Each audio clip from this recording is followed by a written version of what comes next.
Bueno, tenemos poco tiempo, yo voy también pues directo un poco al grano también, y sí que preguntaría, que entiendo que por aquí hay mucha gente que hace proyectos de rehabilitación, ¿quién ha verificado los resultados después de la rehabilitación? ¿Todos a la vez, no? Vale, bueno, pues ya estoy más tranquilo, voy por el buen camino. Entonces, bueno, un poco el objetivo de nuestra presentación era eso, ¿no? El intentar poner en valor lo que nosotros, llamamos información real, ¿vale? Nosotros venimos a hablar de la monitorización y de adquirir la información para ponerla en valor para diferentes situaciones y circunstancias que vemos que se están dando en los procesos de rehabilitación. Y también invitar a la reflexión un poco sobre, sobre asentarse en seguridad, ¿no? En que cuando vayamos a hacer una acción, cuando vayamos a hacer alguna actuación, tener la seguridad de que realmente estamos transformando la calidad de vida de las personas que viven en los edificios. Porque, bueno, yo ayer estuve también por aquí en el Congreso y tal, y bueno, hemos ido a muchos, pero siempre veo que se habla mucho de las personas, pero siempre estamos hablando de los edificios. Y pocas veces se habla de las personas que están dentro y de cómo afecta la rehabilitación que estamos haciendo a las personas que viven dentro. Y cómo verificamos no solo los ahorros energéticos, sino que la calidad de vida de las personas cambia, porque las circunstancias que nos encontramos en los edificios son totalmente diferentes. Yo participo en muchos proyectos de rehabilitación y, joder, rara vez me encuentro dos viviendas iguales y dos usuarios iguales y que perciben el confort de la misma manera, porque estoy seguro que estamos todos hoy aquí y hay gente en manga corta, hay gente con cazadora, hay gente con bufanda, pues imaginaros en cada casa. Entonces, bueno, pues yo creo que el objetivo nuestro un poco de la presentación pues era poner en valor la información, y la información real, porque está muy bien hablar de kilovatios y de reducción de emisiones y que el papel lo soporta todo, pero luego la realidad es la que vemos. Nosotros también trabajamos en mucho parque de vivienda pública, llevamos muchos años trabajando en vivienda social y demás, y tenemos las viviendas más eficientes del mundo, lo suelo contar siempre. Son las viviendas más eficientes, son passive house, esas sí que son passive house, son pasivas, porque no consumen, porque no pueden o porque no quieren, pero es que no consumen. Entonces, quiere decir que en un momento dado, cuando hablamos de poner, vamos a ahorrar tantos kilovatios y vamos a ahorrar tanto, joder, a mí se me hace complicado ahorrar en algo que no consumo. Quiere decir un poco para que reflexionemos, y bajemos luego a la realidad de lo que estamos viendo.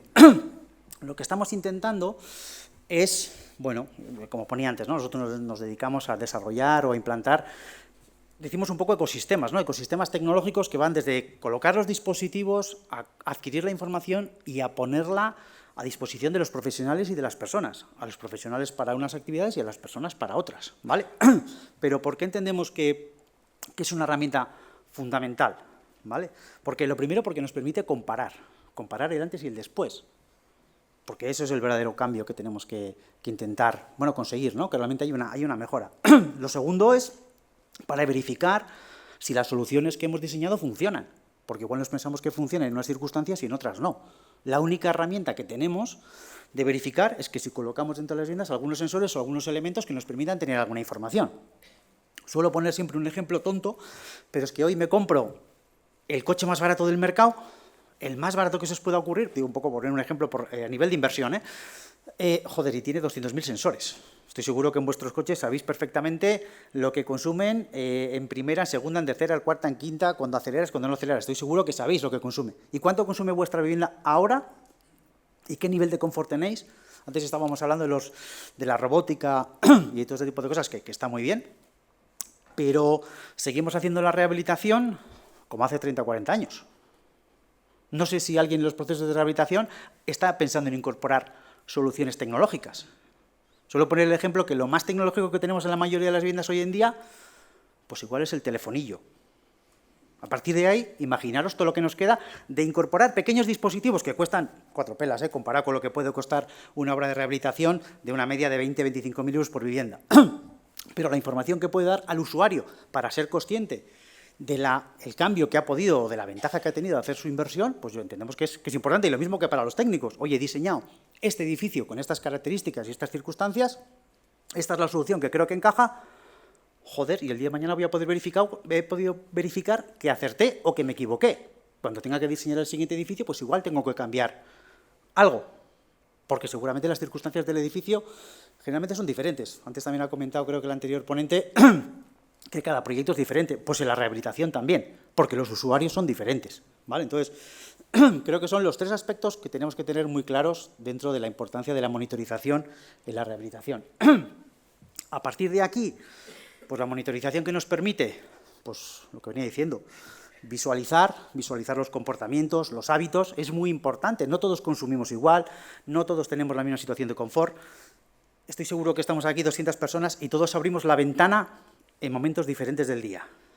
Y a ninguno de los que estamos aquí nos ha enseñado nunca nadie cómo tenemos que abrir la ventana. O si la tenemos que abrir, o la tenemos que dejar abierta. O sea, imaginaros todo lo que nos queda si no tenemos información o no sabemos cómo comportarnos, ¿vale? Pues esto es lo que nos permite la monitorización. Es fundamental, nosotros lo venimos viendo habitualmente, que es fundamental que para que alguien cambie sus hábitos tiene que ser consciente de que son buenos o son malos, porque si no, no voy a cambiar de hábitos. Yo pienso que los míos son los mejores. Hasta que luego me meto en un ascensor y empiezo a hablar de tú cómo utilizas, cómo consumes. Estoy seguro que si os hablo de dinero y hablamos de la factura energética, pues todos vais a decir que pagáis mucho. Pero si os digo cuánto consumís, joder, pues igual alguno ya no sabe ni lo que consume. Quiero decir que hasta que realmente no te empiezas a comparar con alguien, pues puede ser que tú te crees que eres el que más pagas del edificio, joder, igual resulta que te tienes que luego cerrar la boca y dices, me voy a quedar callado, que igual hay alguno que todavía no sabe la que tiene encima. Pues todo eso solo lo podemos sacar si tenemos información. Y hoy en día, por lo que decía, tenemos cientos de elementos y un montón de tecnología que nos facilita el alcanzar toda esa información y ponerla a disposición. Y entendemos que el dato que estamos, pues yo creo que estamos todos ahora en la ola de la inteligencia artificial, ¿vale? Pues yo lo que busco solo es que intentemos utilizar un poco la inteligencia racional. Los datos están, la información la tenemos. Lo que tenemos que ser capaces es de utilizarla y ponerla en valor, porque los datos están, ¿eh? Te quiere decir que en un momento dado tenemos datos de consumo, podemos colocar unas ondas, podemos pedir información a la gente y podemos cruzar la información para poder atar o hilvanar a los 3 aspectos o los 3 agentes que estamos dentro de la rehabilitación. Por un lado, los ciudadanos y las familias, los profesionales, las empresas y las instituciones, porque también hay pues, muchos temas de ayudas y demás que están vinculados a que realmente haya una efectividad en la reducción de la demanda y en la mejora de la calidad de vida, que yo creo que eso es uno de los temas muy importantes que muchas veces pasan de corrido. Que el objetivo de la rehabilitación en un país con una elevada edad de muchos de los residentes, lo que se trata también es de mejorar la calidad de vida de los que están residiendo en los edificios, porque no vamos a ponernos a construir residencias de ancianos, digo yo, ¿vale? Entonces, ¿qué aplicaciones estamos utilizando, venimos desarrollando en proyectos de rehabilitación?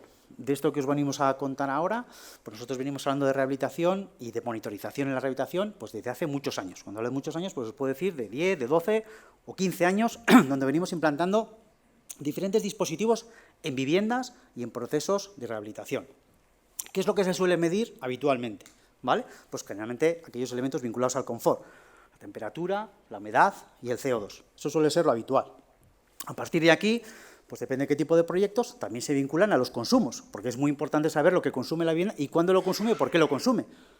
El mayor éxito de una rehabilitación sería que fuésemos capaces de mantener un nivel de confort o de temperatura dentro de la vivienda sin utilizar energía. Pero ¿y eso cómo lo sabemos si no tenemos la información? Me la puedo inventar y los papeles soportan todo, pero luego la realidad del comportamiento de la familia, pues o la mides o realmente no sabes lo que estás pasando, ¿vale? A partir de aquí podemos actuar sobre los suministros y ver cómo se están comportando la integración de las energías renovables o de los suministros convencionales, porque está muy bien apostar por, no sé, antes he oído el gas renovable, el hidrógeno verde, está muy bien, pero la máquina más evidente del mundo, funcionando cuando debería estar apagada, pues no sirve de nada. Y estamos cansados también de instalaciones súper eficientes que están funcionando cuando deberían estar apagadas. Y eso pasa porque no lo vemos, porque no somos conscientes. Nos pensamos que, pero al final, hasta que no estamos ahí y vemos el dato, no sabemos lo que pasa. Y luego también otro tema muy importante, que no se suele tener en cuenta, es la integración de los comportamientos de los usuarios. Nosotros cuando intentamos hacer un proyecto de rehabilitación a través de alguna institución o bueno, generalmente de las instituciones, ¿vale? Lo que intentamos es también un poco hacer un perfil energético de las familias o de los residentes del edificio.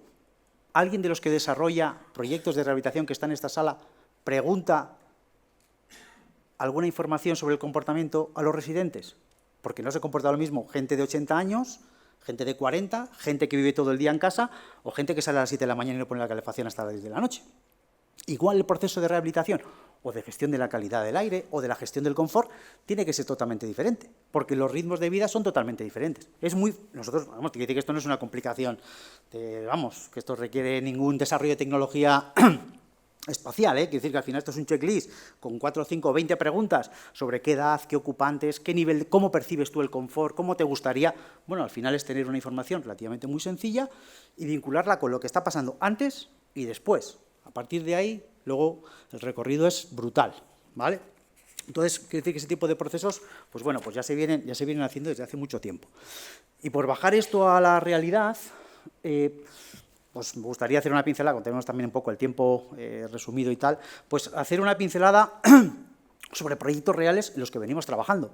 Nosotros, que somos una empresa relativamente pequeña, aunque llevamos muchos años en esto y hemos desarrollado muchas cosas y hemos tenido que ir evolucionando, o sea, nosotros hemos pasado de contratar ingenieros a contratar informáticos. O sea, fijaros el cambio que hemos tenido que ir dando y lo que nos queda, que ahora casi vamos a tener que empezar a contratar sociólogos para empezar a ver cómo jugamos con toda esta información. Porque al final sabemos, por lo menos nosotros lo vemos como una oportunidad, que el reto está en hablar con el propietario y convencerle de que esto es una necesidad para su bien, para hoy y para mañana. Nosotros estamos en el País Vasco, estamos ubicados en el País Vasco, pero allí, por ejemplo, no sé si hay alguien del País Vasco aquí, pero bueno, entiendo que en otras comunidades también se estará haciendo, pero ya se está reflexionando sobre qué vamos a hacer con esas personas que tienen hoy 75 años, que les vienes a hablar de rehabilitación energética y, vamos, no quieren oírlo ni en pintura. Pero también hay que ponerles un poco en una situación, porque sí que eso yo creo que está demostrado. ¿Qué prefieres estar? ¿En tu casa hasta que fallezcas o ir a una residencia? Pues el 90% de la gente prefiere estar en su casa. Pero claro, para estar en tu casa habrá que dotar tu casa y tu edificio con las condiciones necesarias para que se puedan hacer esas prestaciones. Y eso supone accesibilidad, confort, seguridad, protección. Bueno, hay diferentes aspectos que va a haber que ir trabajando. Entonces, quiero decir que en este tipo de historias pues hay que ir desarrollando y nos va a tocar, pues yo creo que muchos años muy interesantes de desarrollo. Este, por ejemplo, es un proyecto que se viene desarrollando en La Coruña. También hay muchas instituciones que también están vinculando la verificación del ahorro, no la tecnología o la incorporación, sino la verificación del ahorro para justificar unas ayudas, que me parece estupendo. Hombre, lógicamente porque estamos en el negocio, pero me parece que es la única herramienta también que tenemos para verificar que yo te doy una ayuda y que eso está teniendo su consecuencia, que es reducir la demanda y que tú mejores el confort. Bueno, pues este, por ejemplo, es un proyecto que se viene desarrollando en el Ayuntamiento de A Coruña, donde se han monitorizado pues, 60 edificios, 600 familias, y bueno, se está haciendo un seguimiento y también un acompañamiento a todas las familias para hacerles ver bueno, su situación hoy y las posibilidades que tendrían a través de la rehabilitación y de la mejora. Y bueno, o sea, quiere decir que hay procesos pues, complejos por detrás, ¿no? Pues este sería un proyecto. Este sería otro proyecto también que venimos trabajando también bastante en el País Vasco y que está vinculado a algo que se ha dicho también por ahí de las oficinas de los Living Labs y de las oficinas de barrio y tal. Nosotros estamos participando también en otro proyecto en el País Vasco que se llama Penguelas, que al final son 20 barrios que se están rehabilitando, proyectos a nivel de barrio, donde estamos monitorizando todas las viviendas en confort, en consumos. Y también se viene haciendo un proceso también de sensibilización con el usuario, para que sea consciente de lo que supone la rehabilitación en su vivienda, ¿vale? Como un ejemplo de que realmente también al usuario hay que hacerle partícipe y que en un momento dado hay que ver si realmente los problemas que tenía cuando empezó la rehabilitación se han resuelto cuando se ha acabado. Si no tenemos una información, pues seguramente no tiene sentido que después de una rehabilitación nos vayamos a una vivienda y nos sigamos encontrando un deshumidificador. Pues seguramente algo ha fallado. Seguramente es que nadie le preguntó. La fachada ha quedado preciosa, el aislamiento es el más sostenible del mundo, pero nadie le ha preguntado a esa familia cuáles eran las circunstancias en su vivienda, ¿vale? Entonces, ese tipo de cosas, fijaros un poco de dónde empiezan. Otro proyecto que igual algunos conocéis, pues venimos también trabajando con el Ayuntamiento de Madrid, que copió también alguna iniciativa de algún otro municipio, y también se empieza a pedir la monitorización como esa verificación de, oye, de qué es lo que está pasando en tu edificio y si realmente pues, estamos descarbonizando, estamos mejorando el confort y, bueno, pues hay una transformación. Son procesos muy parecidos que por detrás tienen grandes motores de datos, donde, bueno, estamos recibiendo datos generalmente cuando se monitoriza, es un poco para que os pongáis en situación, Cuando estamos monitorizando esto, pues estamos recogiendo datos generalmente pues, cada 10-15 minutos de temperatura, humedad y CO2, ¿vale? Y luego pues está registrando pues, cada hora, generalmente cada hora o cada día, depende un poco de las instalaciones, pues se registran los consumos eléctricos y los consumos de gas, ¿vale? Porque al final... Y luego otro tema también muy importante. en la mayoría de los proyectos lo que estamos haciendo es también monitorizar las condiciones exteriores. Pues claro, es un tema muy importante. Ver qué condiciones exteriores tenemos para ver qué condiciones tienes en tu vivienda y vamos a ver cómo realmente se está cubriendo ese aspecto, que al final es colocar una estación meteorológica de 600 euros en un proyecto. Vamos, quiero decir que el coste, no estamos hablando aquí de miles de euros, quiero decir que es una cosa muy importante, pero sí que significa o da mucha información cuando en la calle tengo 5 grados, cuando dentro de una vivienda tengo 20, joder, y la gente no pone la calefacción. Pues vamos, ya puedes tocar el tambor. Porque estoy seguro que esa familia es la que va en el ascensor o va al supermercado o va donde sea y va a estar contando que realmente se siente satisfecho de haber invertido o de haber ejecutado una rehabilitación, sabiendo que el proceso de inicio de una rehabilitación es, vamos, conflictivo 100%. Entonces, yo, que participo en muchos proyectos, no me he encontrado nunca una familia que me diga que después de un proceso de rehabilitación, pues está peor. Eso también es verdad. Pero igual, bueno, pues habría que jugar con otro tipo de información encima de la mesa. Otro proyecto también que se viene haciendo en Madrid, ahora estamos trabajando con proyectos también en Málaga y con algún otro proyecto en Sevilla, porque están pasando otras circunstancias, Quiero decir que la rehabilitación siempre se ha enfocado hacia los problemas del frío, ¿vale? Pero ahora estamos empezando a desarrollar proyectos por los problemas de calor, que en el sur el problema no es el frío, en el sur está siendo el calor. Incluso algún fabricante está contactando con nosotros para ver cómo su solución es capaz de paliar el calor, porque lógicamente ahora tenemos zonas y tenemos regiones donde a partir de abril y hasta casi hace 2 semanas, pues está la gente a 38 grados. Entonces, en un momento dado, el problema de la rehabilitación no está vinculado al frío, está vinculado al calor. Entonces, bueno, pues ese tipo de cosas pues hay que también ponerles un poco encima de la mesa. Y la manera de verificar que mi producto cumple y es capaz de paliar es porque está incorporando diferentes elementos dentro de la rehabilitación. Otro tema que viene muy importante es el tema de las comunidades energéticas o de los sistemas de autoconsumo, ¿no? Que estamos viendo, antes se está comentando por ahí también algún planteamiento de redes de calor. Bueno, pues vamos a cambiar un poco el modelo de actuar a nivel energético y se va a estar trabajando a nivel local. Pues el nivel local y la cercanía va a tener que pasarse en los datos y en la información. Lo que no puede ser es que en el 2025, pues en el mundo, en la era de la inteligencia artificial, pues hay alguien que le interesa que no sepamos lo que consumimos ni cuándo lo consumimos. La revolución tiene que venir porque cojamos la información y la pongamos en manos de aquel que tiene que tomar un poco las riendas, ¿vale?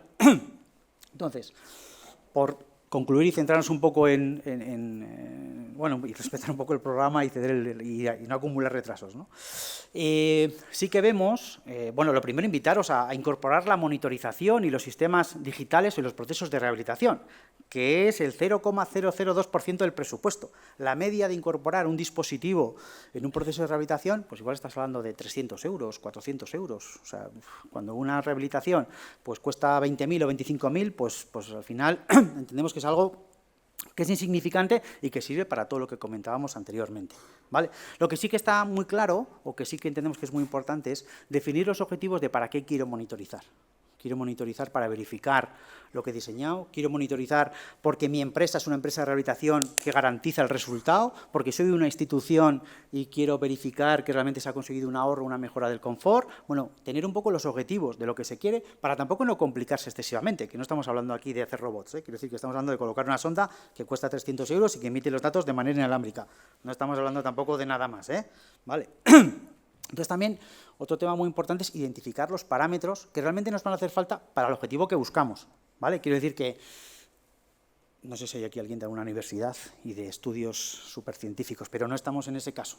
Hay un montón de datos y muchísima información y hay gente muy sesuda que analiza la información al detalle, pero para verificar que un proceso de rehabilitación ha tenido una consecuencia, pues tampoco hay que complicarse. Por eso quiero decir que analizar los parámetros, identificar qué queremos medir, cuándo, para qué y cómo, pues es algo como muy sencillo que tampoco nos tiene que complicar.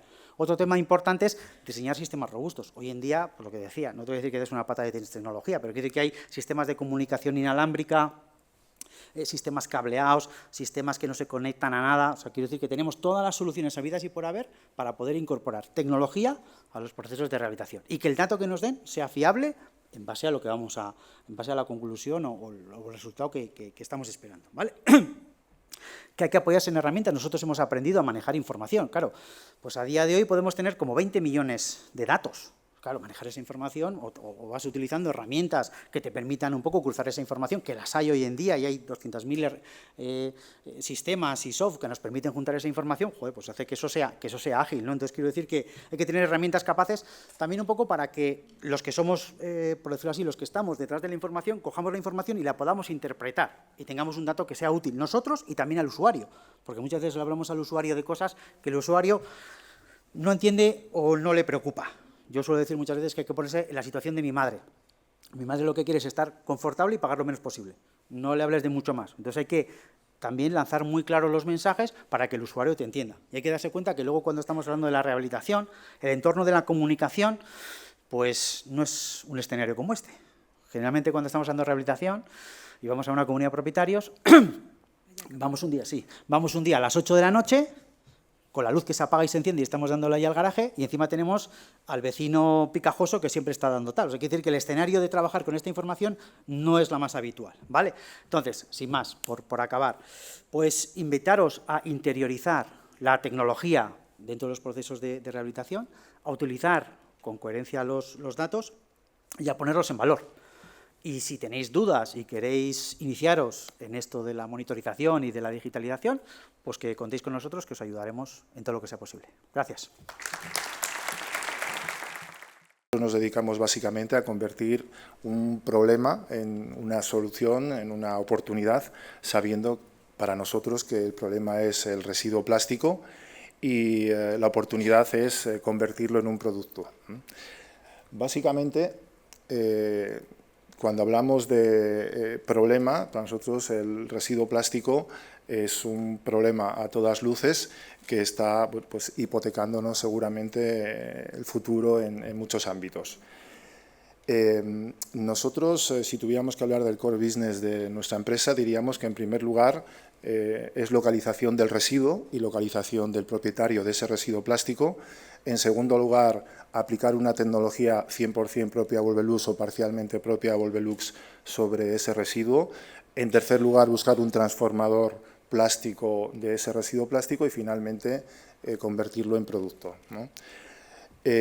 Un producto que fundamentalmente ha de ser útil, un producto que básicamente ha de ser duradero y un producto que ha de ser además reciclado y reciclable.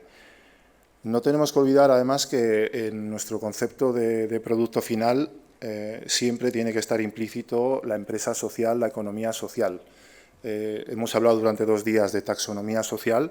En nuestro ADN llevamos desde el primer día de nuestra Constitución implementando esa economía social, entendiendo que está constituida por empresas del tercer sector, siempre constituida por colectivos desfavorecidos y que tienen en sí mismo un itinerario de inserción sociolaboral.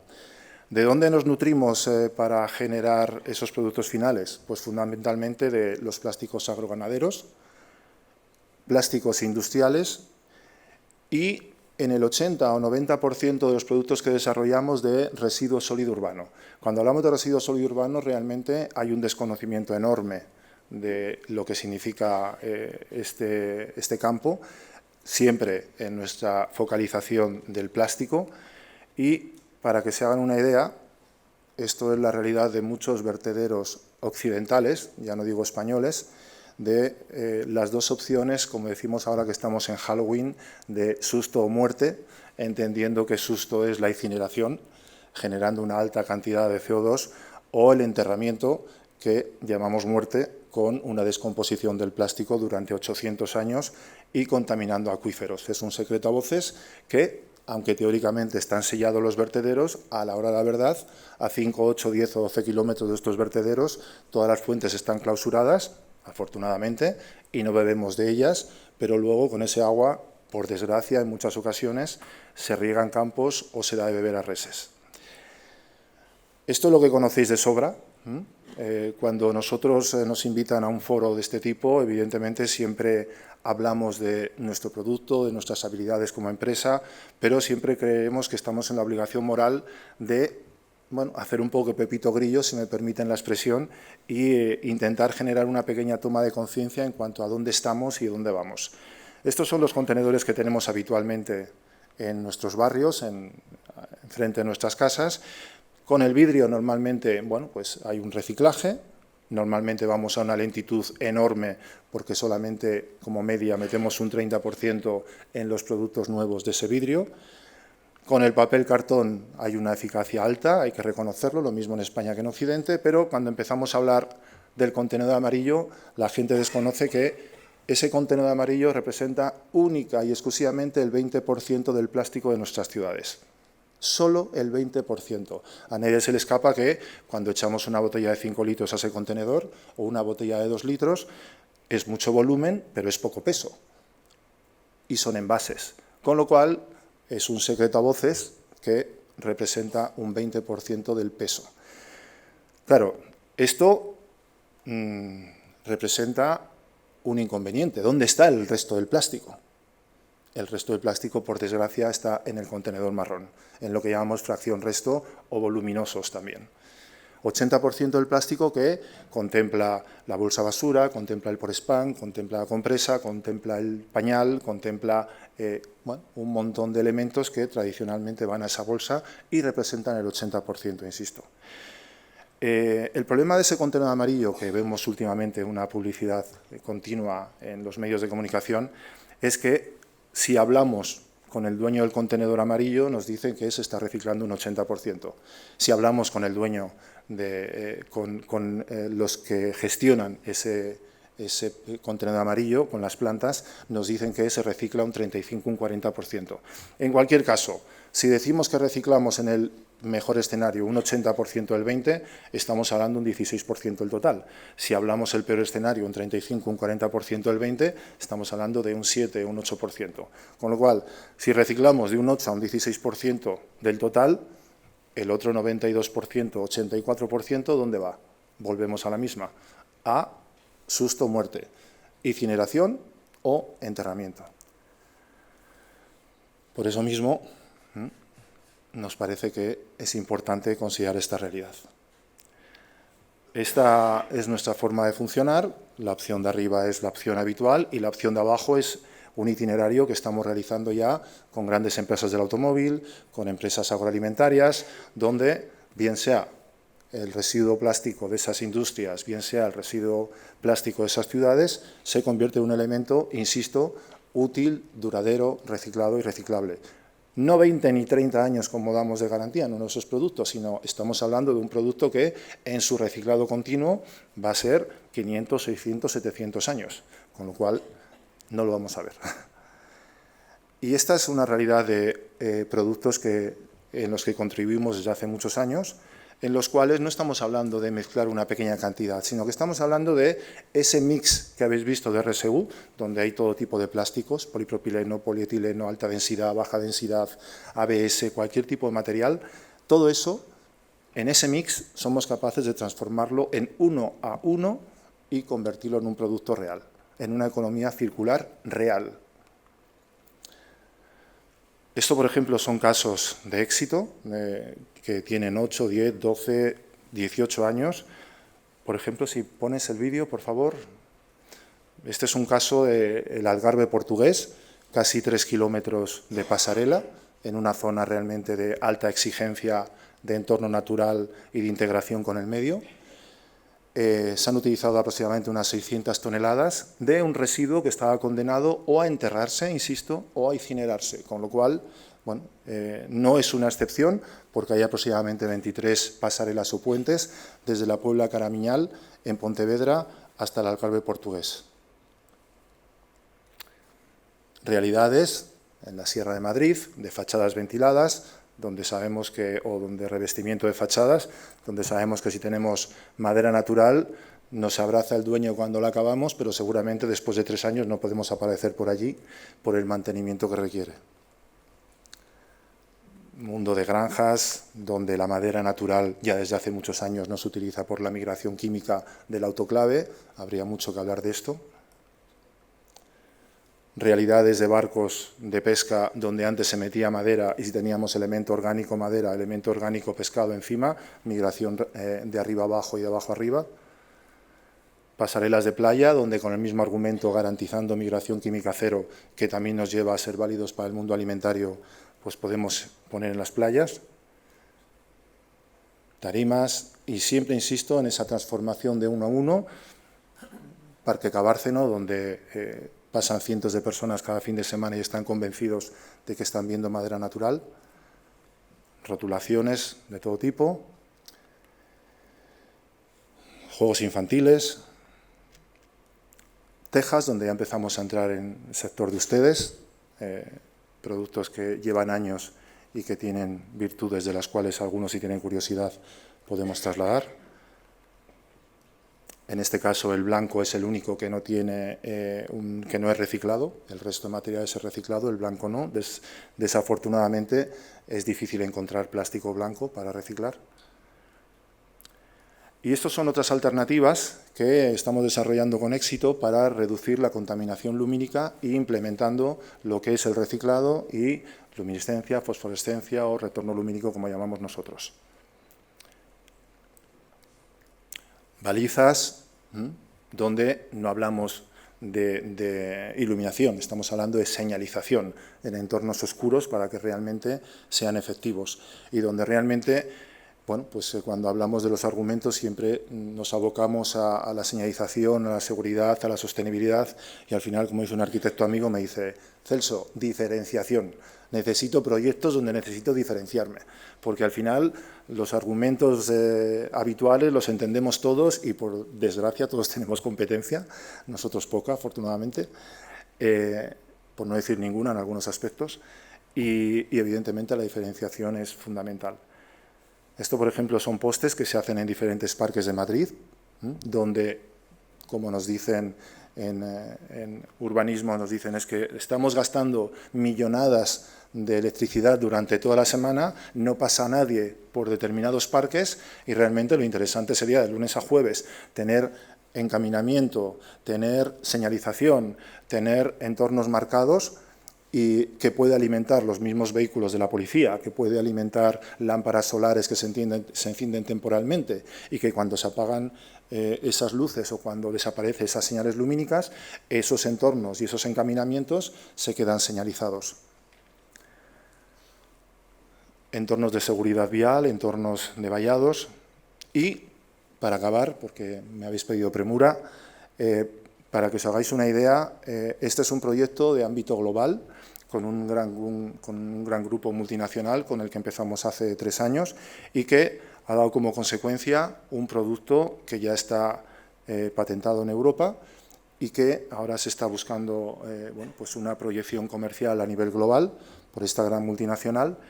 Y prácticamente el mensaje de este producto es eso que sabemos que es un problema como es el plástico de rechazo, no el plástico que ya se valoriza, sino el plástico que nadie quiere, la basura, convertirlo en un producto útil, en un producto duradero y en un producto que además salva vidas. En este caso es una barrera de contención de gran contención en carretera que viene a sustituir la madera natural en la barrera híbrida de acero y madera natural que está representando graves problemas en cuanto a mantenimiento, en cuanto a incendios, en cuanto a otro tipo de tipología de problemas. Si ponéis el vídeo, por favor.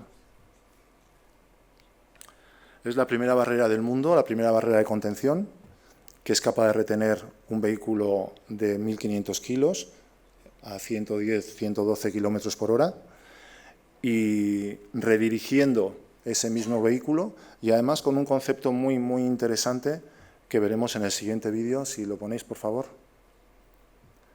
Un concepto muy interesante de resiliencia, donde esa barrera que tiene un refuerzo de acero por detrás, cuando quitamos ese refuerzo de la parte de atrás del plástico y dejamos únicamente el polímero sobre una superficie plana, ese polímero, ese plástico, que insisto, procede del mix de la basura, es capaz de recuperar el 100% de su planimetría, pudiéndose utilizar una segunda, una tercera y una cuarta vez, como hemos probado fundamentalmente en Valladolid y en Italia, en Milán. Con lo cual, bueno, las posibilidades con algo que hoy representa un problema, las oportunidades con lo que hoy significa algo que no va a desaparecer, que es el plástico de rechazo, no tenemos la opción de reciclar, sino tenemos la obligación de reciclar. Máxime cuando hace 5 años, antes de la pandemia, con una bolsa de plástico llevábamos 2 kilos de manzanas, cuando empezó la pandemia una bolsa 1 kilo, cuando siguió la pandemia con la fobia que teníamos, bandejita de por spam y plástico por encima para las 4 manzanas, y hoy los supermercados que se erigen en Europa como los más ecológicos, no diré nombres, nos están pidiendo a la huerta española que cada manzana debe estar envuelta en plástico transparente porque los usuarios no quieren que manoseen su fruta. Con lo cual, la realidad, por mucho que estemos oyendo de que se reduce el plástico, la realidad es que en los últimos 5 años hemos aumentado entre un 8 y un 12% el consumo de plástico, y todas las previsiones hasta el 2050 es que el plástico en el mundo aumente un 250%. Entonces, si la realidad es que está el plástico hoy, va a estar mañana, va a estar pasado mañana, y posiblemente con la desaparición o con la reducción de los hidrocarburos para el transporte, aún el uso de plástico se va a alargar más, pues es una cuestión de maduros, es una cuestión de personas adultas, asumir que si van a estar con nosotros, pues por lo menos debemos buscar maneras de canalizarlo de la manera más inteligente y mejor para todo el mundo, sabiendo, insisto, que será un producto duradero, útil y, por qué no decirlo, eterno. Bueno, pues insistir en el agradecimiento a la invitación, y nos comprometemos que el próximo año, en un proyecto muy bonito que estamos empezando, tengamos un producto exclusivamente que llega al corazón de la construcción y que estará basado en la taxonomía social como venimos trabajando y en los plásticos de rechazo como venimos trabajando. Muchas gracias.